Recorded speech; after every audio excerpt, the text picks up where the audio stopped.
他们开始计时。对啊，那我又放这，现在应该可以吧？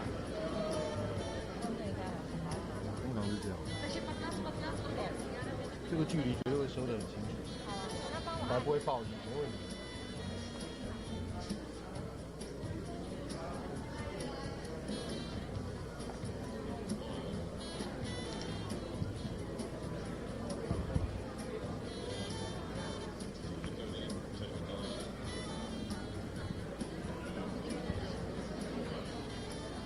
I can ask everyone to please take their seats. We're going to get started in one more minute.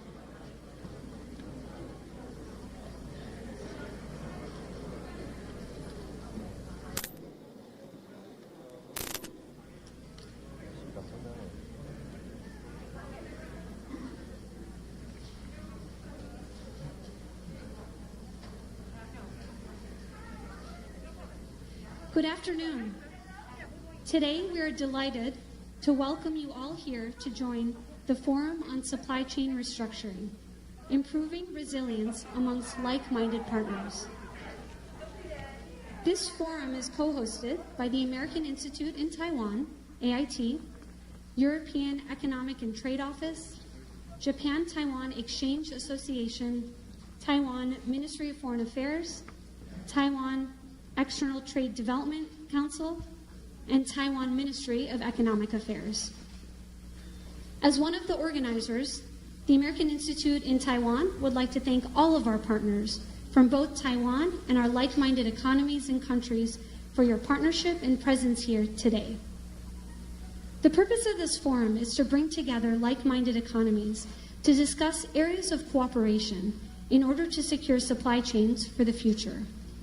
The COVID-19 pandemic has brought many changes and has also caused many economies around the world to realize our shared need to develop more trustworthy trade and investment partners and supply lines for the future. Like-minded partners like the United States, the European Union, Japan, and Taiwan have a common interest to work together so that our supply chains become more resilient to fend off as well as prevent future crises. To kick today's event off, we're very fortunate to have Taiwan Foreign Minister Joseph Wu to deliver opening remarks.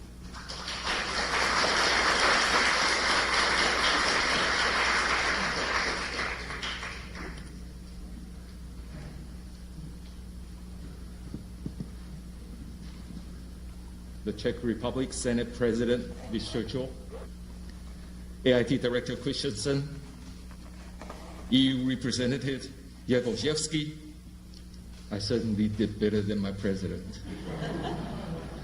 Japan's representative, Izumi-san, Taitra Chairman Huang, distinguished members of the Czech delegation, distinguished members of the diplomatic corps, friends from the press, good afternoon. I would like to thank AIT for initiating the idea for this timely event, and I thank the EETO, JTEA, MOEA, and Taitra for co-hosting this forum to discuss the urgent and critical issue of supply chain restructuring.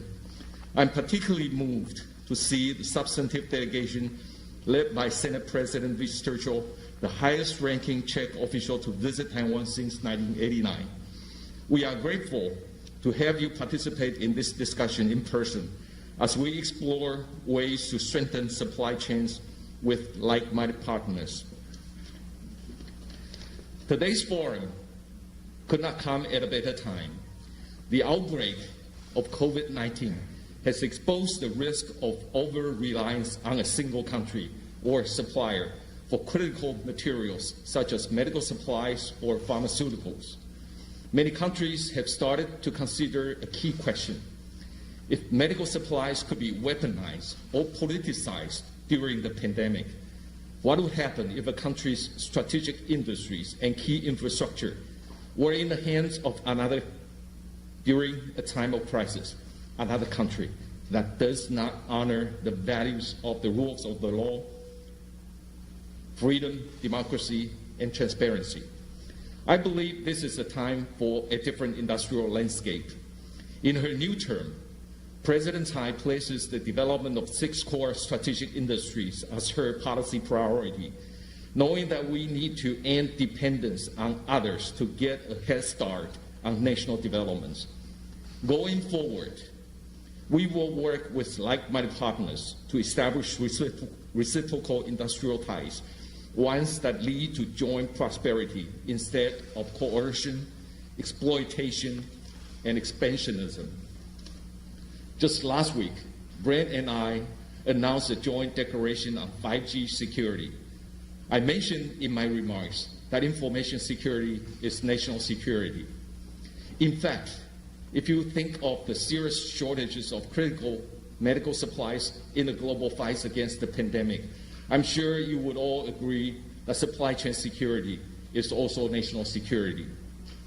And when it comes to national security, I can assure you that you could not find a more dedicated and determined partner in the democratic world than Taiwan. It is reassuring to see that more countries are now taking concrete actions to diversify their sources of supply or bring its supply chains closer to customers. I see tremendous potential for closer cooperation between Taiwan and like-minded democracies from Europe, Asia, and North America. Taiwan is your most reliable partner. We have demonstrated again and again our solid commitment and resolution to follow global standards and play by international rules. Discussions are already underway regarding supply chain cooperation in the semiconductor, medical, and energy industries. And we are thrilled to see more partners joining the alliance. Earlier this week, Taiwan signed 3 MOUs with the Czech Republic. These will further create more opportunities and channels for cooperation for industries from our both countries. Dear friends, I believe that what we are witnessing is more than the restructuring of supply chains, but also the restructuring and consolidation of values and principles alliances. And the time has come for us to ensure that the values of freedom and democracy prevail. And on that note, I would like to once again express my appreciation to Senate President Churchill. We all know that you have come under tremendous pressure for the decision to come to Taiwan. I'm sure that with all these good and hard-working friends on board, we will create sustainable and enduring economic prosperity. Thank you very much.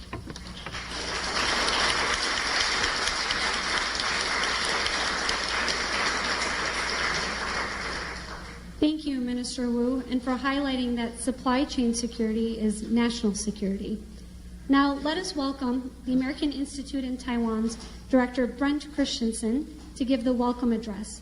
Director Christensen has been actively involved in U.S.-Taiwan economic and commercial ties for several decades, and he is one of the strongest advocates for a closer relationship between all of our like-minded economies here today. Director Christensen.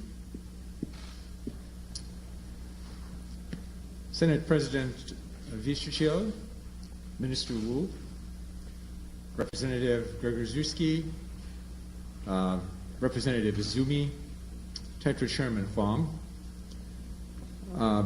distinguished guests, good afternoon. We are delighted that this delegation from the Czech Republic made this visit to Taiwan, despite the many challenges, both logistical and political. We commend Senate President Churchill for his vision and his leadership. I would like to first share some good news with the delegation. Just last week, the American Institute in Taiwan, AIT, and Taiwan's representative office in the United States issued a joint declaration on 5G security, echoing the Prague proposals, a set of guidelines that were so important for developing a common approach to 5G network security, adopted at the landmark conference hosted by your government in May 2019. Senate President Churchill and his delegation's visit to Taiwan showcases Taiwan's significance in so many areas that are vital to our future prosperity and national security. Supply chain resilience is just one of the areas in which Taiwan will play a key role in the post-COVID-19 era. The American Institute in Taiwan is pleased to co-host this forum with our like-minded partners to discuss this very important question. How can we prepare, or how can we work together to improve the resilience of our supply chains to both prevent and prepare for future crises? The COVID-19 pandemic has exposed the risks of relying too much on a single country or supplier for critical materials like medical supplies and pharmaceuticals, and for inputs for strategically important industries. The U.S. government is undertaking a whole-of-government approach to address supply chain restructuring. We know this is a challenge faced by everyone in this room, and we want to cooperate on this difficult but important undertaking. Our shared interests and shared values make us natural partners, and we believe we will be stronger and more effective if we work together. As we plan for a post-pandemic world and evaluate what changes to the global supply chains are necessary, one thing is certain. Taiwan has demonstrated time and again that it is a reliable partner and a critical player for moving toward a more sustainable global economy. Taiwan's ability to manage the pandemic is impressive, but equally impressive and truly inspiring is Taiwan's ability and willingness to offer assistance to the United States and other countries around the world in dealing with the pandemic. Over the past 8 months, the American Institute in Taiwan has engaged with counterparts in the Taiwan government, industries, and academia to explore how we can work together on supply chain restructuring. I urge Taiwan to capitalize on the unique opportunity to join the effort to reshape global supply chains for the betterment of the world. We know that Taiwan is already at the center of regional high-technology supply chains. Taiwan firms are the leading industry players that helped to develop ICT and other supply chains in the PRC over 30 years ago. However, in contrast to PRC companies, Taiwan companies adhere to the rule of law and protect intellectual property.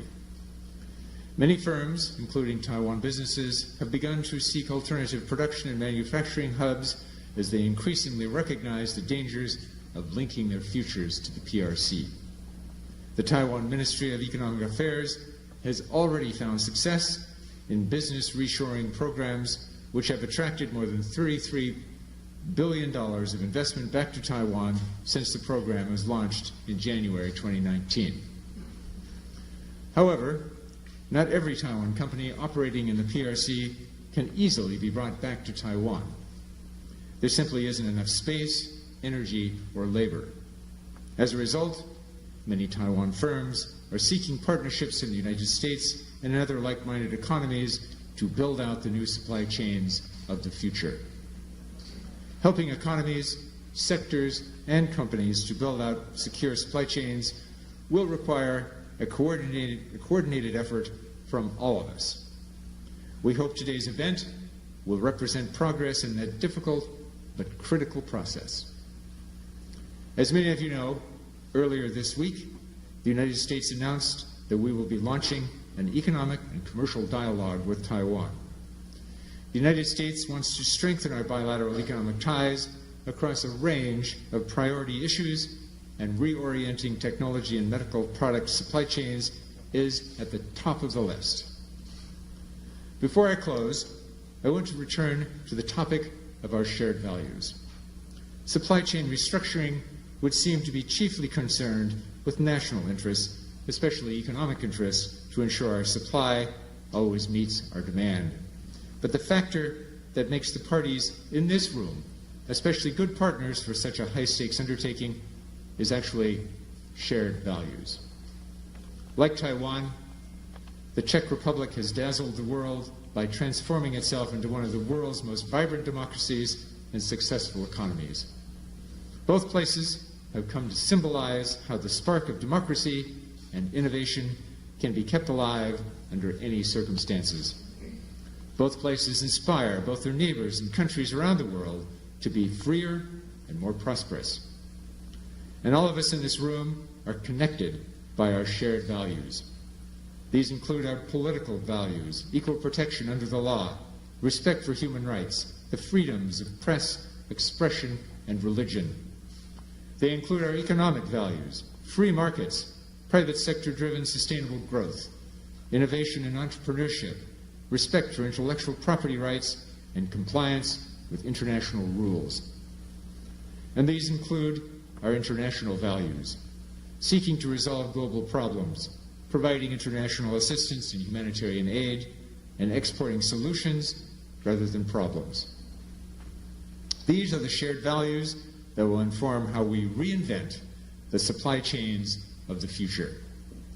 Once again, I thank the European Economic and Trade Office, Japan-Taiwan Exchange Association, Taiwan Ministry of Foreign Affairs, Taiwan Ministry of Economic Affairs, and Taiwan External Trade Development Council for co-hosting such an important forum with us and for embarking with us as partners on this path together.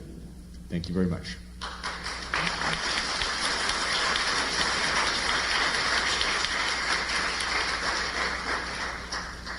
Thank you, Director Christensen, and for highlighting the importance of shared values in supply chain restructuring. We also have a video greeting from the United States from Mr. Adam Bowler, who's the first CEO of the United States' newly created International Development Finance Corporation, which just began operations in January 2020. The DFC, otherwise known as America's Development Bank, is a significant undertaking by the United States to work with the private sector and foreign investors to finance projects in middle-income and low-income countries, including for purposes related to supply chain restructuring. Now let's hear Mr. Bowler's message.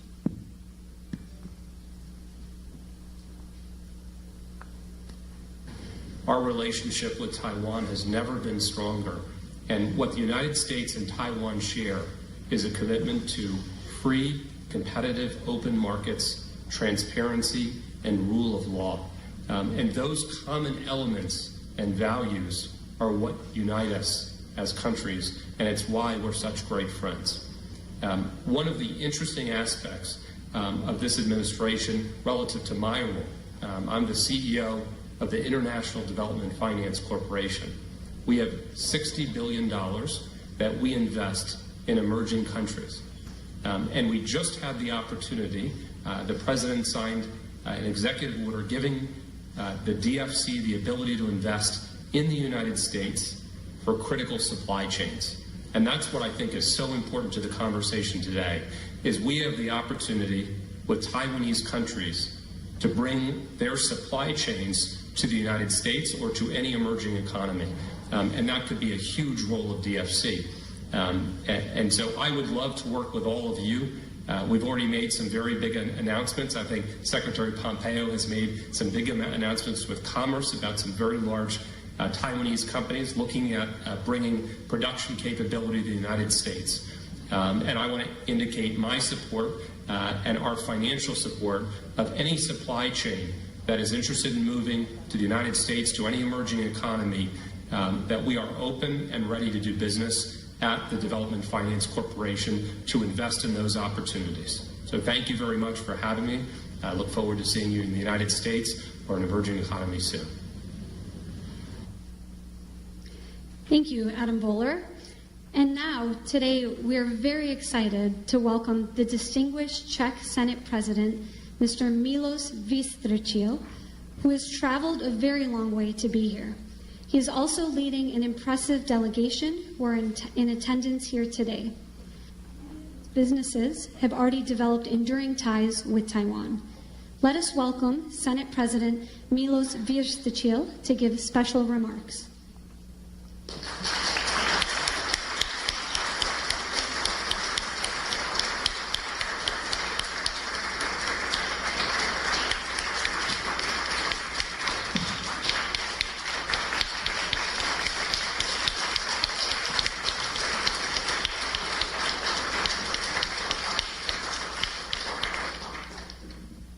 Dostal jsem červený mikrofon. Well, I got a red microphone, as you can see.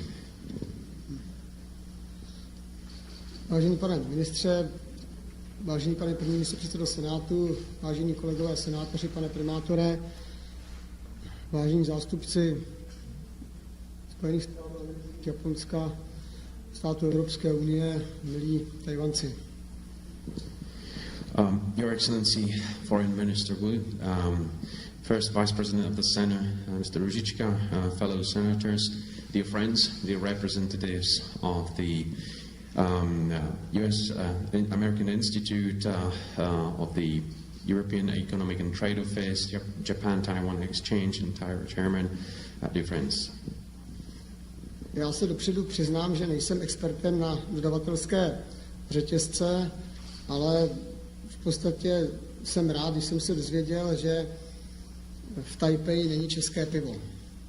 Well, to start with, I have to admit I'm not a real expert in supply chain, but I was just informed and I have learned that Czech beer is sold out in Taipei. Třeba to není proto, že je chutné a dobré, ale třeba jsme tomu trochu přispěli a to mě těší. A já to tady říkám, protože mám pocit a cítím to docela silně v České republice, že ten problém s dodavatelskými řetězci je trošku hlubší, než si myslíme.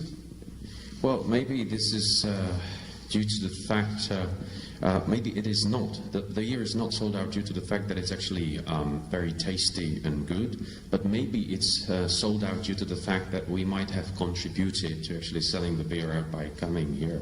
But I think that when it comes to the supply chains, it is a bit more complicated, judging by the response I get from the Czech Republic. My jsme velmi hrdí na to, že Česká republika se v roce 1989 stala velmi otevřenou, svobodnou ekonomikou s volným trhem.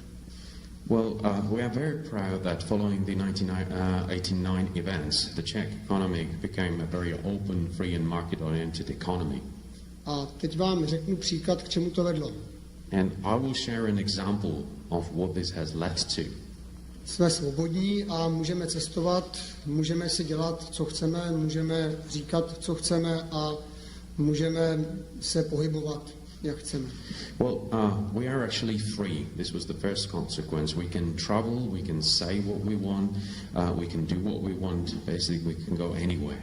Ale také tomu dříve bylo tak, na začátku, když jsme začali ten svobodný trh otvírat, že ředitel naší školy, ať byl v Praze nebo třeba v Telči, když nakupoval učební pomůcky pro své studenty, tak to udělal tak, že si vybral nejlepšího dodavatele z Telče, to znamená nějakého papírníka, nějakého prodejce z Telče. Když tam byli dva, tak vybral toho, který byl slušnější a u něj si ty pomůcky koupil, věděl, že ten člověk je určitě dodá a věděl, že když nebudou kvalitní, že už nikdy nic v Telči neprodá. Well, but it actually used to work differently at the very beginning. I mean, the market, because if you actually go back to the times right after the change of the regime, and if you take a headmaster of a school that was in need of actually acquiring some equipment or stationery for his school, let's say, and it was a headmaster in Prague or in Telč, so if it was a headmaster in Telč, he would actually go to the local stationery shop to actually ask for the quotation, and if there were two shops by accident, he would actually request quotation from both, and he would actually purchase from the one that has a better reputation. But the main thing was that the headmaster of the school was actually sure that the delivery would take place, and in case that the delivery would not stand up with quality, the stationery owner was actually, it was sure for him that he would never sell anything else again in the city. Pak někdo přišel na to, že by se mohlo stát, že ten ředitel té školy dostává někde bokem od toho prodejce učebních pomůcek z toho samého města peníze a proto kupuje právě ty učební pomůcky a přijali jsme nový zákon o zadávání veřejných zakázek.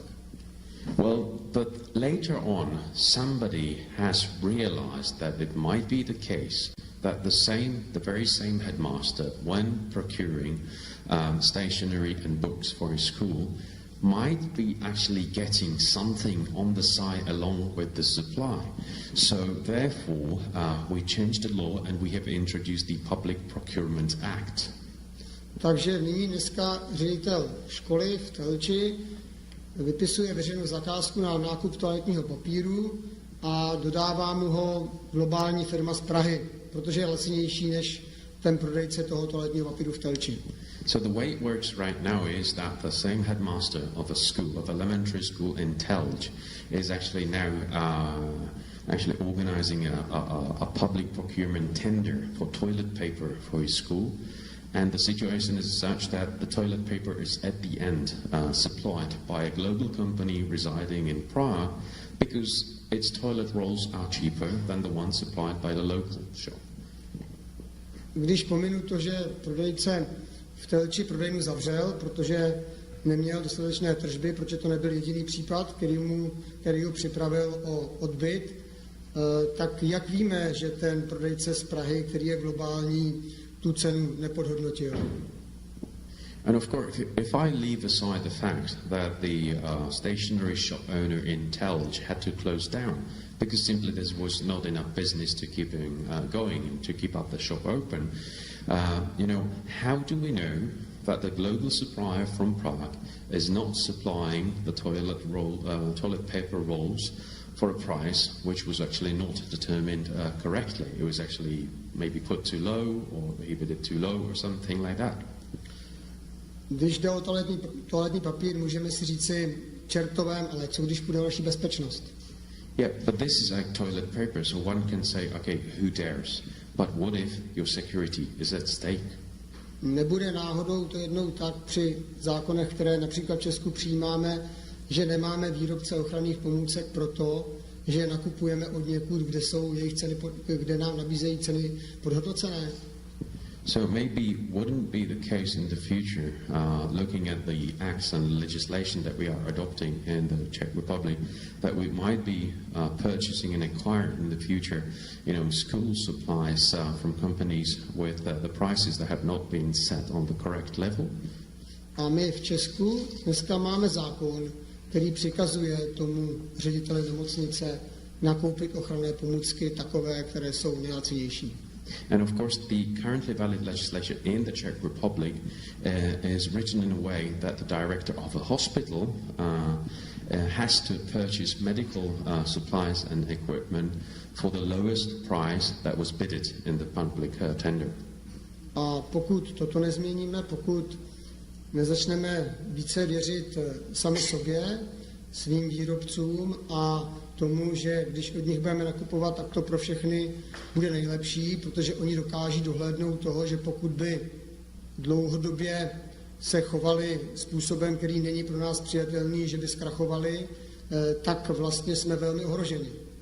And of course, unless we change the legislation and unless we start to believe and trust into ourselves a little bit more and engage our local suppliers in this system, because they would be actually very well aware of the fact that they would not actually be able to maintain their position on the market if they did not meet their promises and not supplied the equipment, we might be in danger. Protože největší slabinou demokracie je, že je demokracií. Because the biggest weakness of democracy is the fact that it's a democracy. A největší slabostí otevřené ekonomiky je, že je otevřená. And the biggest weakness of an open economy is the fact that it's opened. Protože potom to umožňuje nedemokratickým režimům, případně podvodníkům v nějakém okamžiku toho využít a systematicky zničit poctivého prodejce z Telče nebo dodavatele ochranných pomůcek z Prahy. And of course, the non-democratic suppliers or people who are actually doing the business for not fair purposes or for their own interest, we can actually allow them to destroy our suppliers from Telč or the supplier of medical supplies from Prague. Vyplatí se mu utratit navíc, prodělat 1000, milion, miliardu dolarů proto, aby tady nebyla konkurence a aby tady vznikla závislost na jediném dodavateli. Because it will pay off for him, for this supplier, to to pay extra 1,000, extra million, extra billion, whatever the price would be, for actually making the situation, making the country dependent on him. A pokud nenajdeme odvahu toto měnit, pokud nenajdeme odvahu s tímto něco udělat, tak si myslím, že pořád budeme mít problém se vznikem dodavatelských řetězců, které jsou nebezpečné. So unless we actually manage to do something with this, to change something in this attitude, we will continue to have a problem with global supply chains coming into place, and the global supply chains that will be dangerous for us. Já osobně se na závěr přiznám, že nemám žádné řešení. By way of conclusion, I have to admit I do not have a solution at hand. Jsem příznivcem svobody, demokracie, otevřeného tržního hospodářství. I'm a great supporter of freedom, democracy and open economy. A zároveň vidím, že to v sobě skrývá velké nebezpečí. At the same time, I can see it actually harbors a great danger. Jediné, co podle mého názoru nám zbývá, že se budeme chovat rozumně, že demokratické země budou spolupracovat a že budou na toto nebezpečí neustále myslet. The only thing is that what we can do is that the countries will actually behave in a responsible way. The democratic countries will cooperate, and this will actually help us to overcome. Že třeba budeme mít odvahu někoho, kdo koupil dražší telefony, protože je považoval za bezpečnější, nepranířovat a nekritizovat. And hopefully this will actually provide us with the courage not to criticize someone who actually bought rather expensive telephones because they are considered to be safe. Jinými slovy, my musíme starost o naše bezpečí začlenit mezi kritéria, podle kterých se budeme chovat. In other words, we have to actually include the care for our own safety among our criteria and virtues that we will follow. Musíme na tom pracovat společně, musíme na tom pracovat intenzivně a musíme na tom pracovat tak, abychom zároveň neohrozili svobodu a demokracii. We have to work on this together. We have to work on this with a high level of intensity, and we have to work on this in a way that we do not lose our freedom and democracy. Špatná zpráva je, že pokud se o to pokusíme, tak to nikdy nebude dokonalé. The bad news is, if we attempt to do that, it will never be perfect. Je to proto, protože člověk není dokonalý. Dokonalý je pouze Bůh. And that's simply because, a man cannot be perfect. Only God is perfect. Dobrá zpráva je, že se, pokud budeme spolupracovat, můžeme pořád k tomu dokonalému modelu přibližovat. However, the good news is, if we cooperate, we can actually get very close to the perfect model. A k tomu si vás dovolím dnes vyzvat. Děkuji za pozornost. And I would like to appeal on all of you to try to achieve that. Thank you very much for your attention.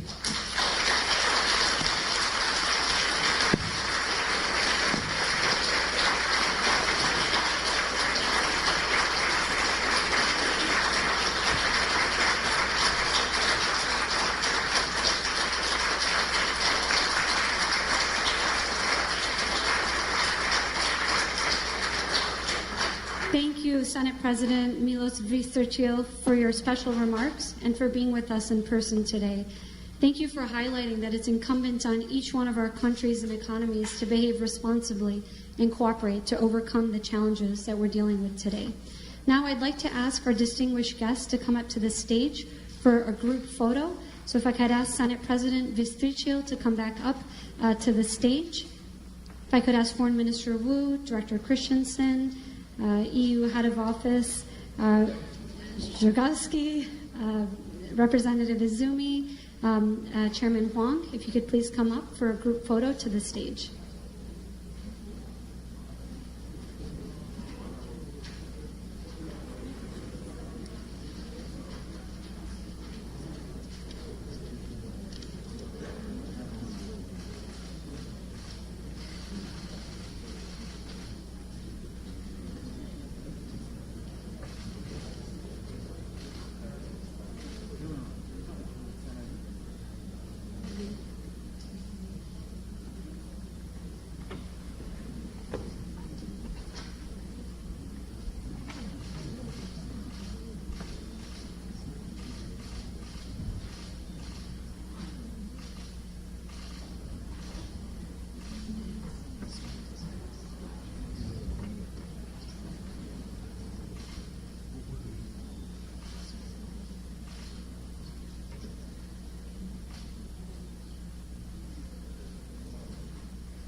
If I could ask everyone to look at the official photographers in the back of the room, please.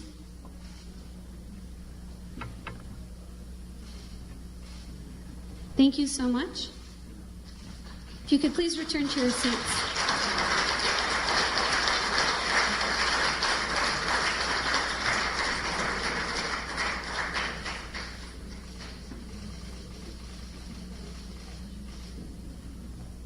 Now I'd like to ask the European representative, Mr. Filip Zhugajowski, to please stay on the stage, and we welcome you to deliver your special remarks. Thank you very much. Minister Joseph Wu, distinguished delegation, AMT Director Brent, Ait Izumi, TAITRA Chairman James Huang, ladies and gentlemen, good afternoon. Jsem rád, že tu můžu dnes být. I'm very happy to be here. The participation of so many distinguished speakers shows that this topic is really important and the conference is really timely. We face a challenge. We face something that we need to deal with together. That's why I'm here, because it's a topic of global importance. It's a topic that is important for the European Union as much as it is important for the United States, as much as it is important, by all means, for Taiwan. And the Czech Republic being a proud member of the European Union, it's only natural that we co-host this event together with our partners. COVID-19 has brutally laid bare our vulnerabilities. When the epidemic broke out in Europe, we became painfully aware that the production of critical products to protect the health of our citizens had often been outsourced. In the initial phase, we depended on imports from other countries of ventilators, masks, of pharmaceuticals. Often these countries experienced similar shortages and put in place export restrictions, or we faced transportation difficulties due to limited air freight capacity, or seafarers were quarantined in ports and critical goods could not be delivered. So there were many challenges that we painfully experienced. And this list of potential vulnerabilities can be extended. It's really long. Yesterday we faced the problems of medical equipment. Tomorrow we may experience other shortages that are key to our daily lives. For instance, COVID-19 has shown that it is crucially important to cooperate beyond medical supplies. The next would be IT sector. And what would happen if in future crisis the supply of energy, of food, falls short. In Europe, we have started a reflection process on how we can better protect ourselves and how we can make our supply chains more resilient while remaining an open and integrated economy. It doesn't mean that we have the answers. We are not there yet, but in June, the European Commission opened a public consultation asking two key questions. The first question was, how can the European Union become truly resilient and build a model of open strategic autonomy? This open strategic autonomy is a new thing, concept. I'll get back to it in a second. And the other question that we asked in the public consultations was, how can the European Union alone or with other trading partners support its business to solidify and diversify supply chains? Well, what do we mean by the concept of open strategic autonomy? It simply means that the European Union wants to become less dependent in strategic sectors while continuing to work with our partners around the world. This is really important. We do not close ourselves. We still want to cooperate. Strategic autonomy does not mean self-sufficiency. It's not the same. The EU is itself highly integrated, including in global value chains. Therefore, self-sufficiency is not an option for us. It would not work. The reality is that we all depend on essential products from elsewhere. No country can secure the full supply on its own. For example, ventilators require 900 parts from all over the world. Gloves require rubber. Face masks are made by using a form of plastic, polypropylene. At the same time, countries around the world rely on very sophisticated, very technically advanced medical products produced in Europe to fight the crisis. Building more resilient supply chains can also mean very different things for different people in different countries. It can range from diversification of supply at country and at company level, strategic reserves, stockpiling, shortening of supply chains, or increasing production. So there are different ways of addressing this issue. We may also look into how to make supply chains more sustainable. We can only achieve this objective by working together with the private sector. So we are on the side of the administration. We represent the government, and we are talking about the matters that are in the hands of the business community. So it's a huge responsibility on us to now convince them that actually it is in their interest to rethink the supply chains. At the end of the day, it's the private sector which organizes the supply chains, and we know that many companies started to look into this. Some already moved from a just-in-time to a just-in-case business model. So it's a different philosophy. It will require also different perspective on costs. But it seems now that it's worth it. Whatever the individual approach, it is clear that new business opportunities will emerge as a result of this process.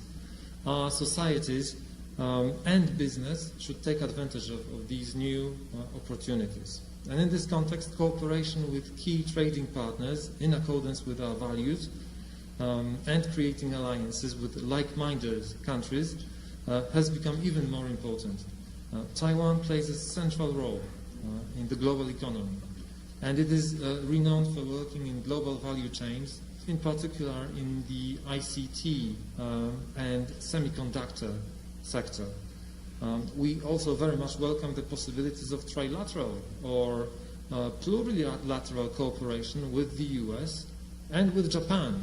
The European Union is keen to learn from our like-minded partners ways to protect and to strengthen global supply chains from health, geopolitical, and all other kinds of risks.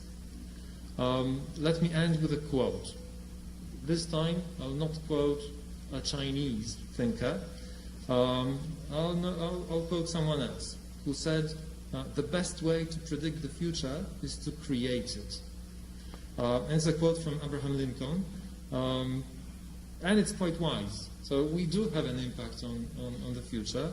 The best way to predict it is simply to create it. And we have now this possibility to rethink how we cooperate, how we improve resilience amongst like-minded partners. And I hope this event will help us create a better future for our societies, inspire business, and we will learn the lessons from the COVID-19 epidemic, and will come stronger than before. Thank you very much.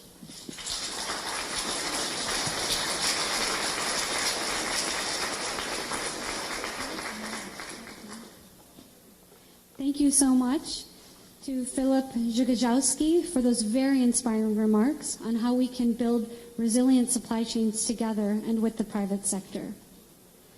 Our next special remarks will be from Mr. Hiroyasu Izumi, representative of the Japan-Taiwan Exchange Association. Please, Representative Izumi. Thank you very much. Distinguished guests, ladies and gentlemen, good afternoon. On behalf of the Japan-Taiwan Exchange Association, I would like to extend a warm welcome to you. I am delighted to co-host today's forum with Ministry of Foreign Affairs of Taiwan, Ministry of Economic Affairs of Taiwan, the American Institute in Taiwan, the European Economic and Trade Office in Taiwan, and TITRA. Especially, I heartily welcome our guests from Czech Republic. In 2015, the Global Cooperation Trading Framework, GCTF, was launched by Taiwan and the US, followed by the Japan-Taiwan Exchange Association as a full partner in 2019. I look forward to having more countries, including Czech Republic and the other EU member countries, join the GCTF in the future. Now the world is facing the worst economic crisis in the post-war period as a result of the new coronavirus pandemic. The IMF's economic outlook indicates that it can be the worst recession since the Great Depression in the 1930s. In Japan as well, we suffered the worst GDP contraction in the April-June quarter since World War II. Restrictions on the movement of people to avoid the pandemic have caused the shrinkage of businesses such as travel, hotel, and airline industries, as well as suspension of production activity and logistics operations. Moreover, the growth of International Division of Labor has disrupted cross-border supply chains, seriously affecting income and employment. This pandemic has revealed the need to strengthen international cooperation and build up resilient supply chains that guarantee the flexibility in responding to a new crisis. Global pandemic requires a global response. The effort of individual countries is not enough to control it.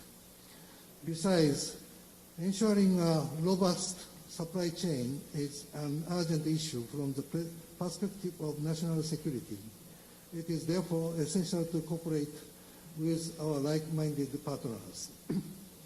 Japan and the ASEAN member states released the ASEAN-Japan Economic Ministers Joint Statement on initiatives on economic resilience in response to the coronavirus disease outbreak in April this year. We have agreed to create resilient supply chains to address the unprecedented challenges surrounding the COVID-19 pandemic. In addition, our association is currently working on third country market cooperation with Taiwan. Together with JETRO and TITRA, we support Japanese and Taiwanese companies to expand it into third countries, mainly consist of target areas of the new Southern policy. I am certain that this approach contributes to constructing decentralized and resilient supply chains. Last but not least, it is a great pleasure for me to hold the forum today. I hope we will overcome severe economic conditions under the COVID-19 pandemic through cooperation with like-minded partners. I'd like to appreciate everyone for your effort and commitments in organizing today's forum. Thank you very much. Thank you.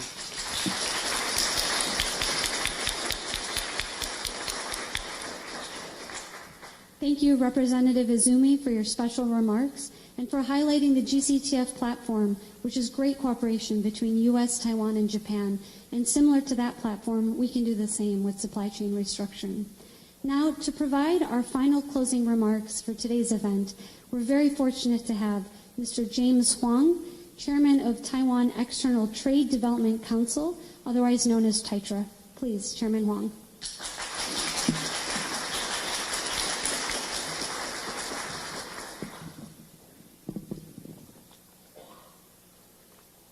Senate President, Mr. Chair of the Czech Republic, Minister Wu, Director Christensen, Representative Jakuchevsky, Ambassador Izumi, distinguished guests, ladies and gentlemen, good afternoon.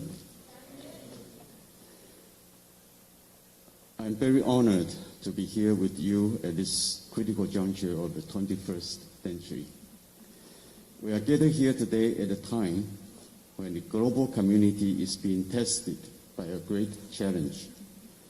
The way we live is hanging in the balance.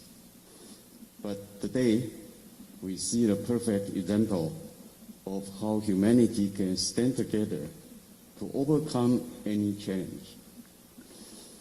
President Mr. Cho, you are a true champion of democracy. Your visit is not only monumental for the history of Taiwan, but for humanity as well. You said that when it comes to values versus financial benefits, if we focus on money, we will lose our values and money too. I cannot agree more. Our values are not for sale, and there is no price on freedom. Our values should drive our economy and not the other way around. Many people see 2020 as the hardest year for the global economy, but I said to them, no. Times of crisis are times for change. We must see 2020 as the best year for us to reinvent ourselves. This is the year for us to step up and show our friends what we got. Thanks to Director Christensen, we are gathered here today for the rebuilding of our common future. A 21st century Marshall Plan, as I see it. This is why we are gathered here. We will reinvent our supply chains and lead the next generation into a better future. The 1947 Marshall Plan ensured peace, stability, and prosperity in a post-war Europe. In the same way, our restructuring plan will promote peace, stability, and prosperity in the post-pandemic Indo-Pacific region and other parts of the world. If the Wuhan outbreak taught us anything, it's that it was entirely avoidable if openness and transparency were practiced. Openness works, and transparency can save lives. The outbreak highlighted the importance for us to ensure our supply chains with the values we believe in, especially in the ICT and medical sectors. Supply chains should never consume our freedom. If we give in little by little, one day we'll find ourselves losing more than what we already lost with COVID-19. We want to preserve a future grounded in universal values, peace, freedom, social progress, equal rights, and human dignity. Because only then can goodness and prosperity follow, as witnessed in all freedom-loving countries. Like all democracies, we live peacefully by our values. But COVID-19 turned us upside down. Like a global wake-up call, we find ourselves needing a vaccine to continue our peaceful way of life. But I'm afraid a vaccine is not enough. We need a strong, long-term solution. We need to restructure the DNA of our supply chains. It won't be easy, but like Director Christensen said, real friends, real progress. Real friends will lead to real progress. In the past 5 decades, Taiwan has been working very closely with our friends at home and worldwide to promote good partnerships. It would be our honor to play a role in bringing in Taiwanese enterprises for the formation of a new, free, resilient, and efficient global supply chain.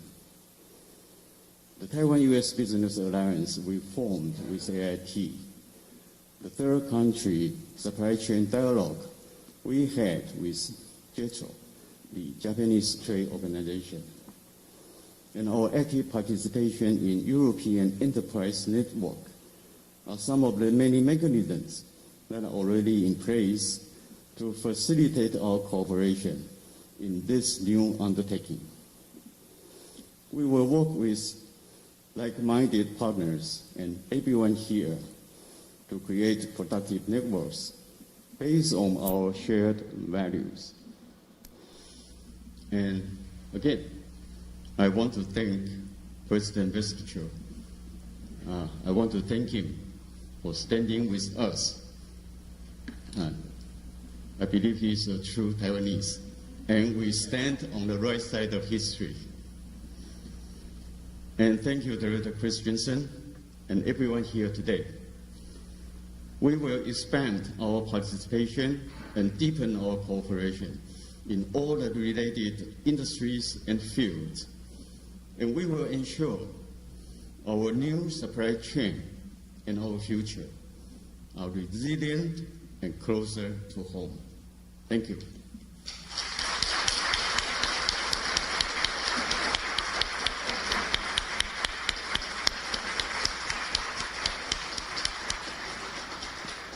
Thank you, Chairman Huang, for reminding us that our values drive our economy and our values are not for sale. So thank you all again for coming here today, and we hope that this forum will spark further dialogue and action on the important topic of securing supply chains for the betterment of our economies. Now I'd like to ask for social distancing, if we can allow the Czech delegation to first exit the room, and let them exit the room, and then others, please feel free to mingle. Thank you so much.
No.